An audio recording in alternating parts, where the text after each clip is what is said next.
కేసీఆర్ బిడ్డ రాజీనామా చేసి కేసీఆర్ బిడ్డ ఏందన్నా కేసీఆర్ బిడ్డ అర్థం కాదు నాకు. కేసీఆర్ కొడుకు ఏందన్నా టీవీలో మీరు దండం పెడుతున్నా టీవీలో కూడా ఆ బ్రేకింగ్ బంద్ చేయాలన్నా. కవితక్క రాజీనామా చేస్తుంది, కవితక్కను సస్పెండ్ చేస్తుంది, అది ఉంటే చెప్పరాదు. దాంతో ఏమైందండి ఇవాళ చర్చ జరగాలన్నా. ఇలా కాళేశ్వరం ఇష్యూ డైవర్ట్ చేయడానికి బీఆర్ఎస్ పార్టీ అవినీతి పార్టీ అని చెప్పి ప్రజల్లో కూడా చర్చ జరుగుతున్నది.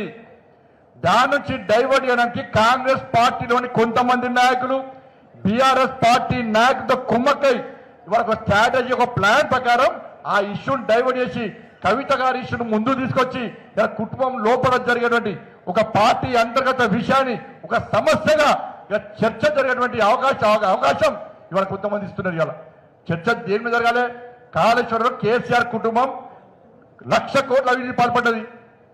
గొర్రెల స్కామ్ అయింది, బర్రెల స్కామ్ అయింది, చేపల స్కామ్ అయింది, విద్యుత్ స్కామ్ అయింది, ఫోన్ ట్యాపింగ్ స్కామ్ అయింది, ఈ ఫార్ములా స్కామ్ అయింది. వాటితో కేసీఆర్ కుటుంబంలో చర్చ జరగాలి.